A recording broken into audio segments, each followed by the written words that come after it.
Probability via decision making. Understanding probability. In order to fully understand the decision-making process, it is useful to have an understanding of how probability works and how people usually assess probability. Many decisions are made with a reference to the likelihood of a given outcome or in the face of uncertainty, and in order to fully explain the errors that come about when making these kinds of decisions, an understanding of probability is helpful. Probability is normative, that is, the likelihoods of different outcomes exist in the world and are affected by other events. Probability theories. As observers, humans have a number of ways to track and interpret these probabilities. Jonathan Barron describes 3 ways in which people make sense of probabilities. Frequency theories suggest that humans make probability judgments on the basis of their knowledge of prior frequency events. In Bayesian terms, this is known as information about the priors. For example, if you are reasoning about the likelihood that you will catch influenza, seasonal flu this year, you might base your judgment on the probability of your knowledge of the frequency of catching influenza in the past. If you have never had the flu, you are likely to underestimate that probability. If you got the flu last year, you might overestimate that probability. The true probability may be somewhere in between those extremes. The important thing about a frequency theory is that it requires attention in order to encode the event and memory in order to make the judgment. As discussed earlier in this book, memory can be quite susceptible to bias. Evidence suggests that people remember highly salient events and base their judgments on these memories, which gives rise to the availability heuristic. The availability heuristic was described in detail in Chapter 3 on memory. An availability heuristic occurs when people make judgments about the probability and likelihood of things on the basis of the information that is available in their memories.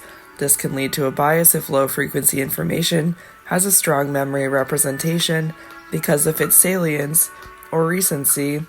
A commonly cited example is that people often overestimate the risk of an airline disaster or a shark attack, because even though those events are low frequency and have a very low probability of occurring, they are reported widely in the media and are thus strongly represented in memory.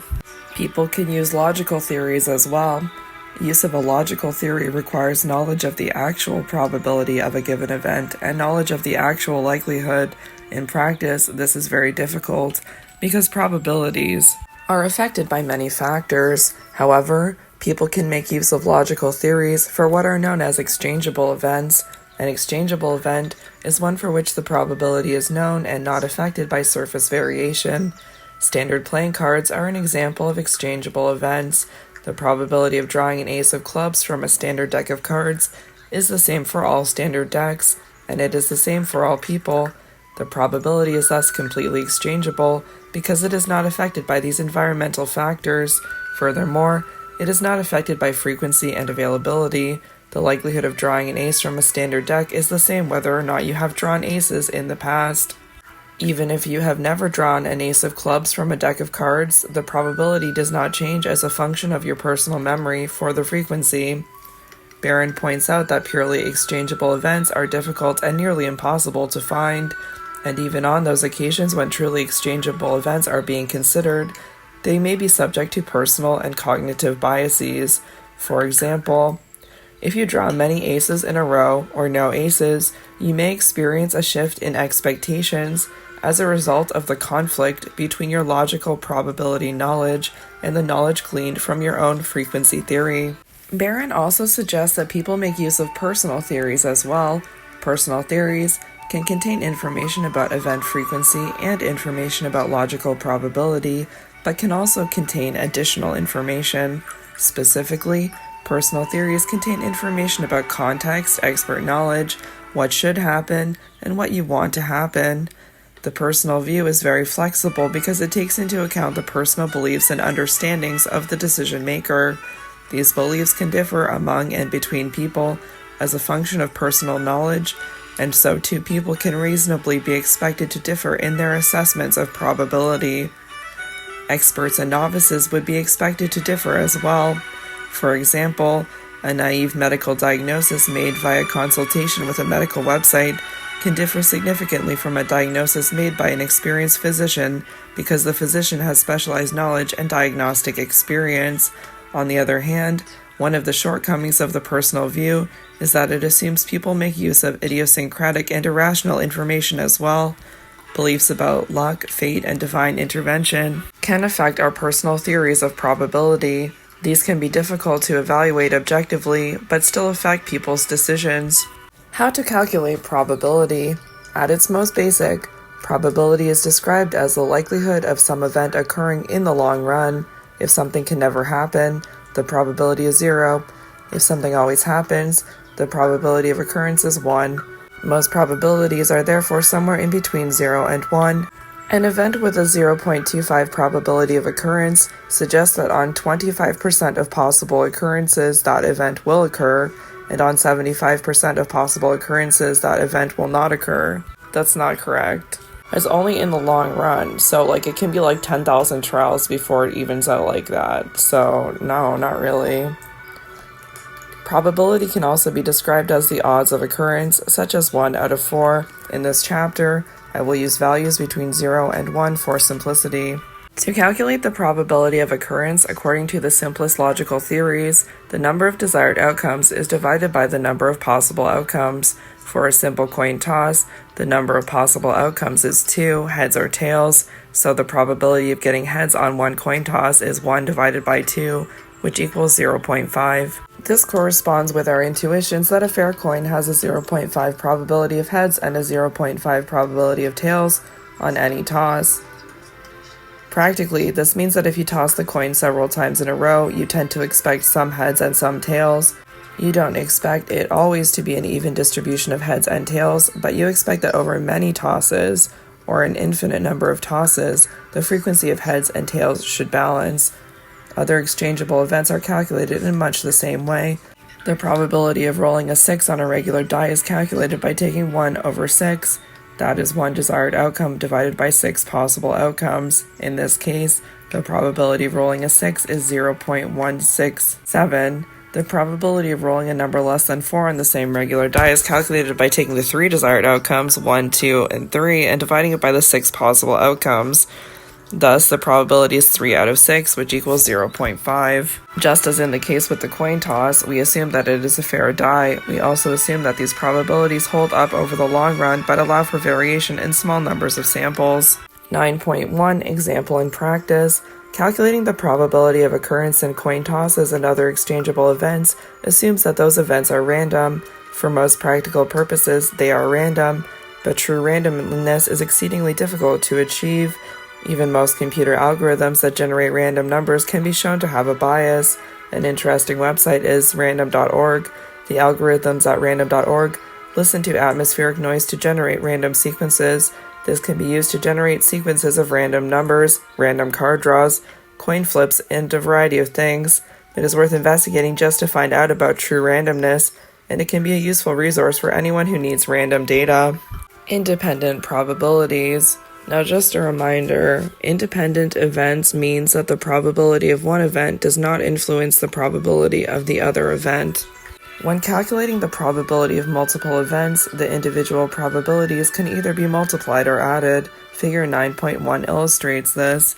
So it's a tree diagram, and that is multiplying the events, and then it says conjunctive probabilities are multiplied, so that's conditional probabilities, and then under it, it shows you're just adding, and it says cumulative probabilities are added. Figure 9.1, the top panel shows the probabilities of successive coin flips. Each coin flip has a 0.5 probability of heads and a 0.5 probability of tails. The successive probabilities are calculated by multiplying. The successive probability of 3 heads in a row is 0.125. which is 0.5 times 0.5 times 0.5, or 0.5 to the exponent of 3. The bottom panel shows cumulative probabilities. The probability of 2 tails or 2 heads, 0.5, is calculated by taking the probability of obtaining 2 tails and adding it to the probability of obtaining 2 heads. So 0.25 plus 0.25 equals 0.5. For example, to calculate the probability in a coin toss of obtaining 2 heads in a row, one would take the probability of 1 head, 0.5, and multiply it by the probability of another head, 0.5, so the probability of 2 heads in a row is 0.25, and 3 heads in a row is 0.125, so that'd be 0.5 times 0.5 times 0.5 equals 0.125. This means that the probability of several heads in a row is even lower by a multiplicative factor. This is referred to as the AND rule. It means that the probability of one event and another event is calculated by multiplying. When calculating the probability of getting 2 heads or 2 tails, one can use what is known as the OR rule and add the probabilities. So the probability of 2 heads is 0.25, and the probability of 2 tails is 0.25, which results in 0.5. That means that there is a 0.5 probability of obtaining 2 heads or 2 tails. These rules both assume independence. That means the result of the first coin toss has no effect on the result of the second coin toss. Although the probability of 2 heads in a row is 0.25, the probability of each head alone is still 0.5. This means that even if you tossed a coin 20 times in a row and obtained 20 heads in a row, the independent probability of the 21st toss is still 0.5 for heads. These events are entirely independent. Figure 9.2 shows 2 possible 5-card hands from a single deck of 52 cards. The hand on the top is a royal flush with hearts as the suit. This is a very good hand in a game of 5-card poker.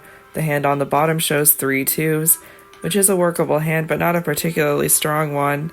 Although the hand on the top is often thought to be lower frequency, that is only because the value of the bottom hand comes from the fact that there are 3 2s of any suit and 2 additional cards of any value in the suit, but the probability of obtaining that exact hand with the 2 of hearts, 7 of clubs, etc., is the same as the probability of obtaining the royal flush shown at the top.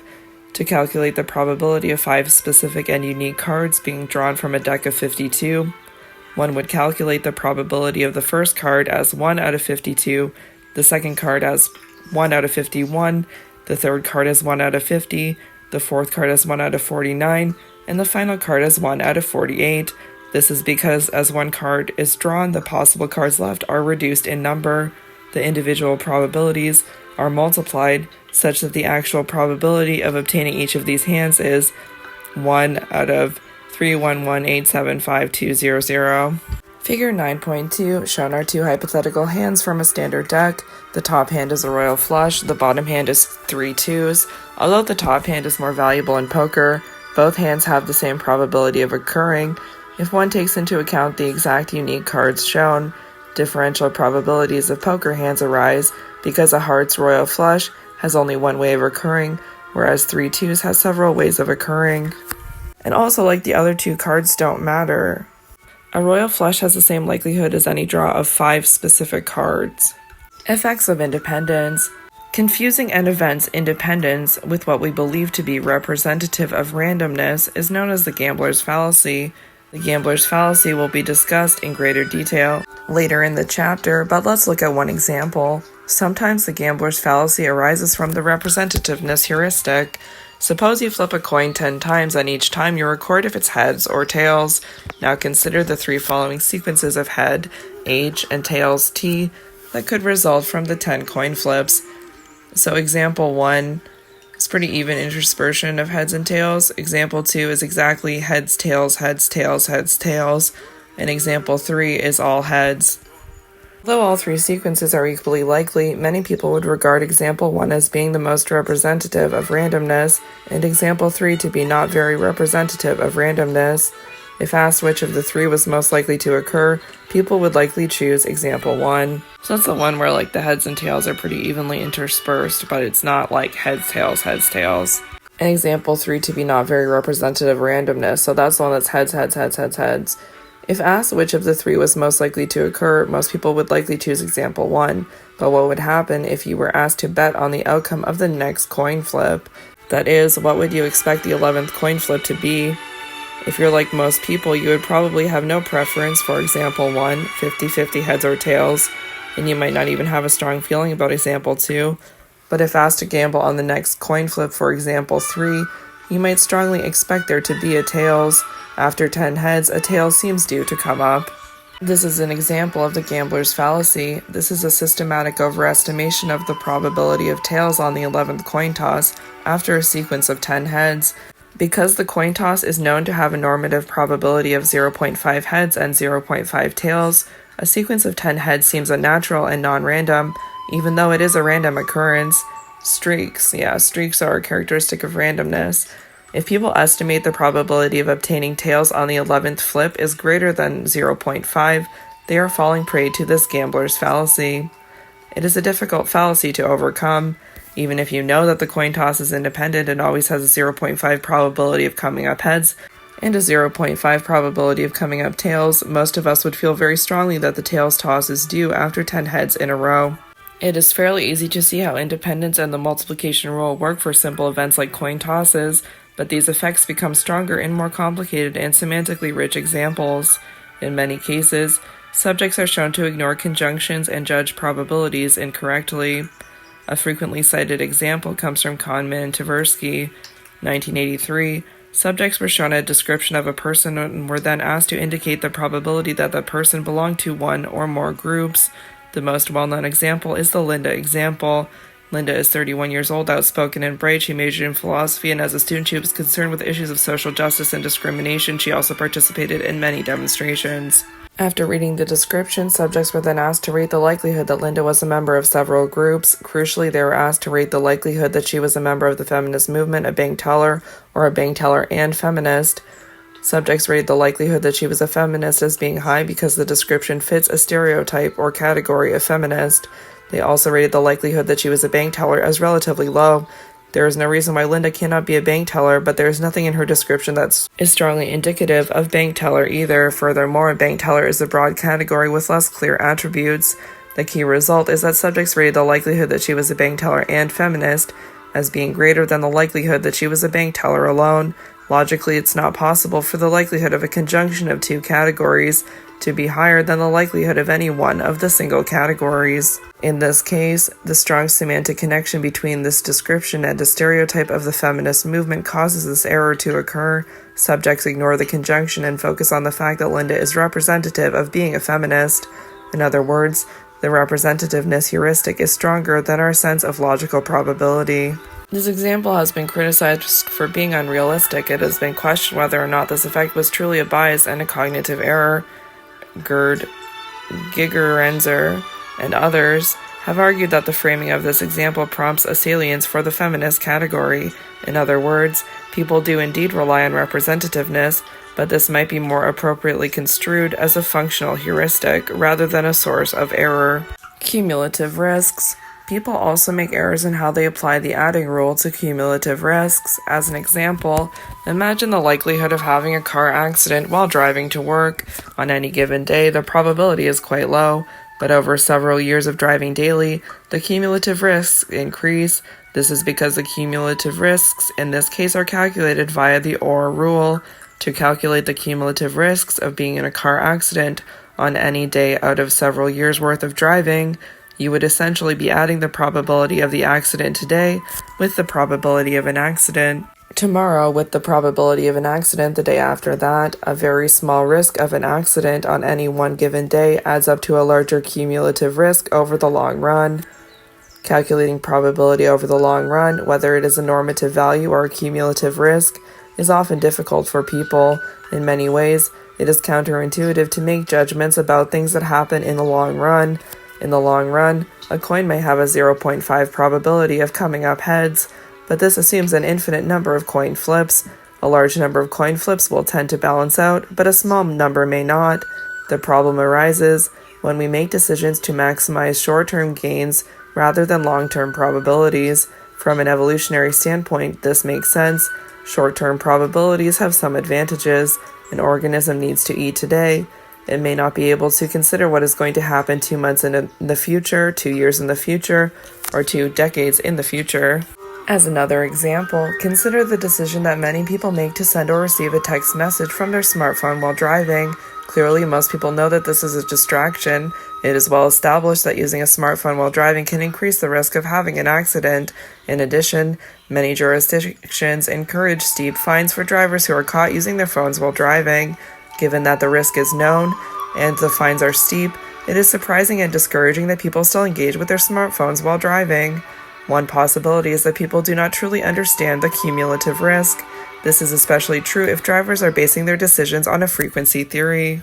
Unless you have had an accident or a fine, your own perspective and interpretation of the probability is that every time you use your smartphone, you do not have an accident. Even drivers who have been using a smartphone while driving for years may have never had an accident. This does not mean that the smartphone is not interfering, it just means that the interference did not result in an accident. And so it is not unreasonable to imagine that a short-term decision based on frequency knowledge of the risk associated with using a smartphone would cause the driver to believe that the smartphone is not a danger, even if that belief conflicts with what the driver knows about the real risks. With no prior personal connection between smartphone use in accidents, most people downplay the risk. While this is sensible in the short term, it is clearly dangerous in the long term. Chance events and the law of large numbers. The general tendency to focus on short-term probabilities rather than long-term probabilities implies that we sometimes attach special meaning to low probability events. For example, in meteorological phenomena, it is not unusual to hear of a 100-year flood. It is also not unusual for this kind of flood to happen in a span of 2 or 3 years. While it is tempting to treat this as a dangerous precedent, it may only be a chance event. Consider some other examples. How likely is it that a mother shares the same birthday with her child? It's not that unusual, but it still seems worth remarking upon. How likely is it that 3 brothers will marry women with the same first name? Again, it is not that unusual, but it is still an event that may be commented on. How likely is it that 3 sisters will give birth on the same day? This sounds like a very low probability event, but the odds are about 1 to 6,000. All of these events are low likelihood and low frequency events, but it is physically possible for them to happen. Given enough observations, a very low probability event will eventually occur. This is referred to as the law of large numbers. An event with a very low likelihood may eventually be observed given enough time. This is analogous to the long-term probability of the event. Base rates. The rate of occurrence for an event, i.e. the long-run probability, is known as its base rate. For many exchangeable events like cards, the base rates may be known. For most events, though, the base rates may not be known explicitly, or they may be estimated via knowledge about the frequency of occurrence. For example, it is nearly impossible to know the base rate of occurrence for the likelihood that the bus you take will not be on time. Furthermore, even if you do have some knowledge about base rates, for example, the likelihood that the bus you take to work will break down, it is probably a very low probability. A very low base rate means that the event does not happen very often, and so you are likely to ignore this base rate. Given the inherent difficulties in understanding and using base rates, it should not be surprising that people often ignore them even when they are known and even when using them would be useful. This is known as base rate neglect. The clearest and most well-known example of the base rate neglect phenomenon was provided by Kahneman and Tversky. It was discussed in detail in Chapter 6. Subjects were given information about the base rates of occurrence for engineers and lawyers in a room, 70 lawyers and 30 engineers. They were told that one person was sampled, and they were asked to read the description of a person who seemed to be a stereotypical engineer. Subjects typically rated this person as more likely to be an engineer, despite the higher base rate of occurrence for lawyers. Kahneman and Tversky claimed that people often ignore base rates and rely on category typicality to make their judgments and decisions. The tendency to rely on category representativeness is a product of System 1 thinking. Base rate neglect is a phenomenon that occurs in many settings. A striking example is seen in medical tests and diagnosis. A series of studies by Gerd Gizeringer investigated how physicians, nurses, and even non-medical subjects arrived at decisions about the efficacy of the medical test. Most of the experiments presented subjects with scenarios in which a given disease has some established base rate, that is, an established rate of occurrence in the general population. Subjects were then given information about tests. For example, consider a serious disease for which early detection can be very beneficial. This disease has a base rate of 1%. This means that 100 in every 10,000 may contract the disease. Early detection requires the administration of a diagnostic exam. The test has a very good hit rate. If the disease is present, 98% of the time the test will indicate a positive result.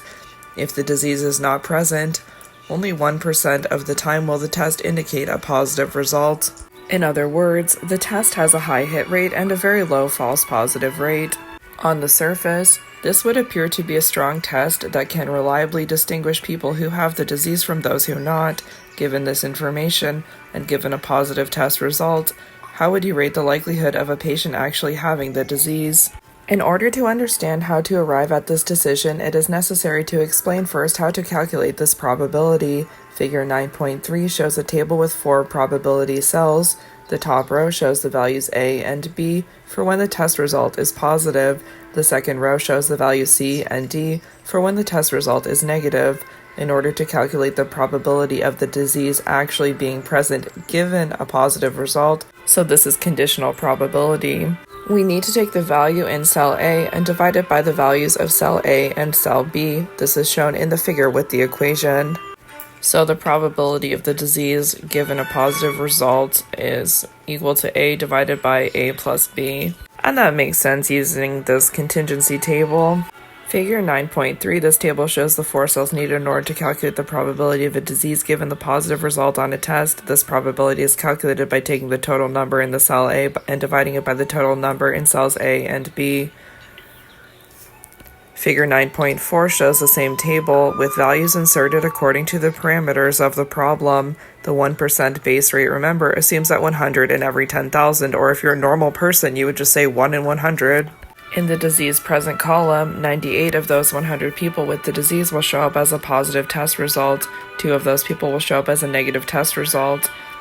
Despite having the disease, in the disease absent column, the 1% false alarm rate means that 99 out of the 9,900 people that do not have the disease will still show a positive test result, whereas 9,801 will show a negative test result when no disease is present.